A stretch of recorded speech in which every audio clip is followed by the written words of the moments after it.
In this video, I will be showing you how to make tavern steak from the Hero's Feast cookbook. Let's jump straight into it. For simplicity and convenience, I will be splitting this video into the three components that makes up the tavern steak: the patty, the dill yogurt sauce, and the olive fig sauce. Both of these sauces can be made ahead of time, which I'd actually recommend, if only to preserve your sanity. First, the yogurt sauce. For the ingredients, you'll want to mince a shallot, as well as finely chop some dill. In a bowl, combine this with 2 tablespoons of your favorite relish, although the book calls specifically for dill relish, and 3/4 of a cup of plain Greek yogurt.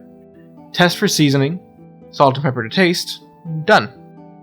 Next is the olive and fig sauce. You'll need 6 dried figs, Niçoise or Kalamata olives, capers, garlic, half a lemon, as well as fresh thyme and parsley. Take your figs and cover them in boiling water for 15 minutes. Next, drain the figs, reserving the water they were steeping in. The book says to give them a fine chop. I want anyone eating this expensive ingredient to know that they're eating it, so I left them pretty large. You adjust accordingly. In the food processor goes garlic, olives, capers, the juice of half a lemon, and some fresh thyme. You'll also want to chop parsley to add in at the end, post-blend, right before serving. Slowly, with the motor running, add olive oil to your food processor or blender, about 2 tablespoons. This will loosen up the sauce and create an emulsion. This is what I ended up with. I think next time I make this, I'll actually make it thinner, either by adding the reserved fig water or more oil. Next, add your figs and serve in a bowl for presentation and final plating. And now for the actual steaks. These patties are a mix of 2 separate meats. The book says usually out of pork and beef, or beef and lamb. In this case, I've already gone out of my way to buy figs, capers, and olives, so I might as well be 100% extra and buy the lamb. If you're not a huge fan of goat, then don't use it here, because it really does come through. Pork and beef works just as well, and I suspect plain beef will get the job done, if I'm being honest. Seems to be a theme of the book.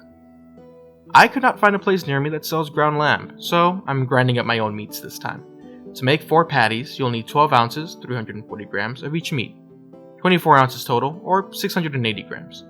Of course, you can play around with the ratio. It doesn't have to be 50-50. It's your kitchen. Do what you like. Anyways, what you see me doing here is cutting up the meat to easily put in my food processor. The lamb shanks I got have a big bone running along them. Have to get that out.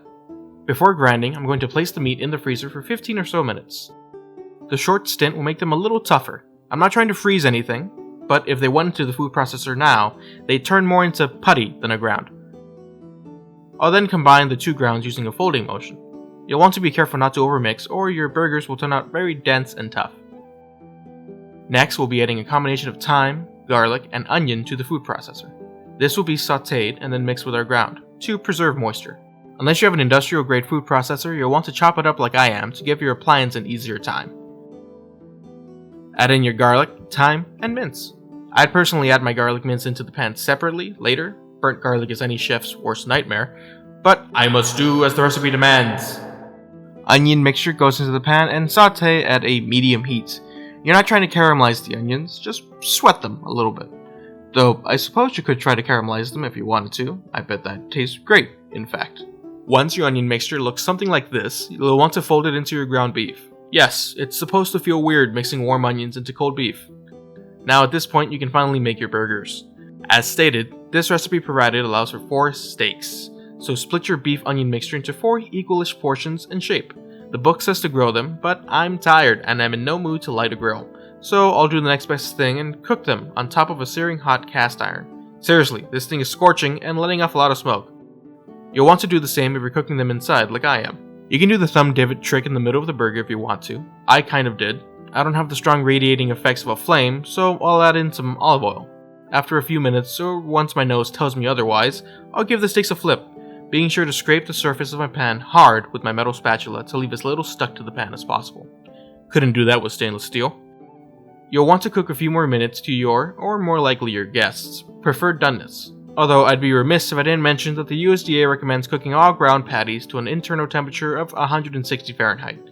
There is a slight but very real possibility of contracting a foodborne illness from undercooking burgers. You do you. Once done, top an extra thick slice of bread with your dill yogurt sauce, then the burger. For the presentation, I added the olive fig sauce, but you should really let the person eating it add it. Or not, on their own terms. Olives tend to be a polarizing food. I gotta say, this dish was very pleasant. The burger was extremely moist thanks to the sauteed onions, and the dill sauce complemented it beautifully. This recipe may be a little complex, but it's definitely worth trying if you already have the ingredients on hand and you're feeling adventurous. Although admittedly, it's a little decadent for what I'd expect at a tavern. Enjoy!